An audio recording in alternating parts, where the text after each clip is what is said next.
सर्वांचं स्वागत करतोय आणि आता संजय राऊत यांनी संयुक्त महाराष्ट्राच्या लढ्याची आठवण करून दिली। तो जो मंगल कलश आणला गेला तो काही सत्यनारायणाच्या पूजेसारखा आणला गेला नाही, त्याच्या मागे खूप मोठा संघर्ष झालेला आहे। 105 107 किंवा त्याहूनही जास्त मराठी माणसांनी बलिदान देऊन मुंबई महाराष्ट्राला मिळवून दिली आणि त्याची आठवण आज होणं स्वाभाविक आहे, कारण आम्ही आज दोघेही इथे बसलेलो आहोत। ठाकरे बंधू,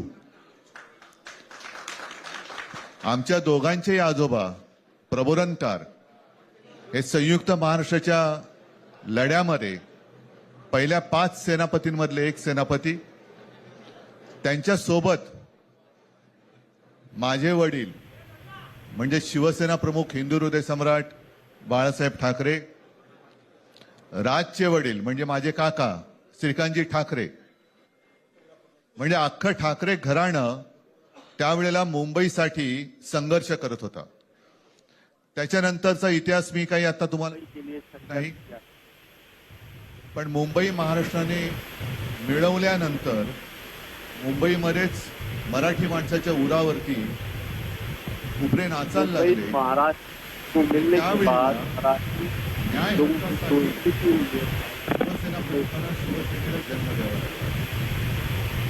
साधारणतः 60-65 वर्ष आता होतील, पुढच्या वर्षी शिवसेनेला 60 वर्ष होतील।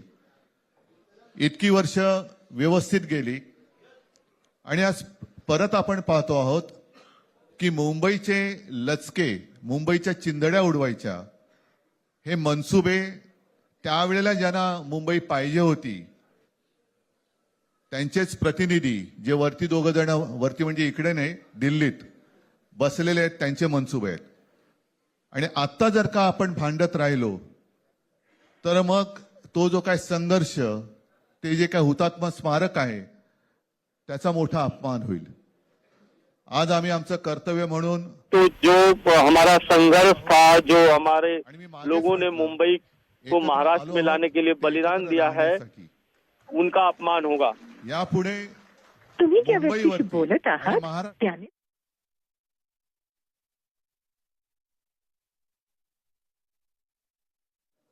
महाराष्ट्राला मुंबईपासून किंवा मुंबईला महाराष्ट्रापासून, मराठी माणसापासून तोडण्याचा प्रयत्न करेल, त्याचा राजकारणात खात्मा केल्याशिवाय राहणार नाही, शपथ घेऊन आम्ही मैदानात उतरलेलो आहोत। उत्साह अमाप आहे। मी तुमच्या सर्वांच्या माध्यमातून, मला कल्पना आहे की आज केवळ महाराष्ट्रच नाही तर अख्खा देश बघतोय। मी सर्वांना विनंती करतोय, देख रहा है, सूचना सुद्धा करतोय, कारण मागे विधानसभेच्या वेळेला भारतीय जनता पक्षाने जो एक अपप्रचार केला होता, मैं एक संदेश भी देना चाहता हूं कि विधानसभा चुनाव के समय जो बीजेपी ने प्रचार किया था, आता जर का फुटाल तर पूर्णपणे संपून जाल। म्हणून परत एकदा तुटू नका, फुटू नका आणि मराठीचा वसा टाकू नका, हाच एक मैं कहता हूं कि आप टूटिए फूटिए नहीं, साथ में रहिए। हम दोनों के एक साथ आने का पूरा महाराष्ट्र साथ में कोणाच्या वाटेला जात नाही, पण त्याच्या वाटेला जर का कोणी आलाच तर त्याला परत जाऊ देत नाही। मी सगळ्यांना, मराठी मानुस किसी के दरवाजे पे नहीं जाता है, किसी के बीच में नहीं जाता है, लेकिन अगर उसके कोई बीच में आता है तो उसको छोड़ता भी नहीं है। इसलिए मैं आपको धन्यवाद देता हूं।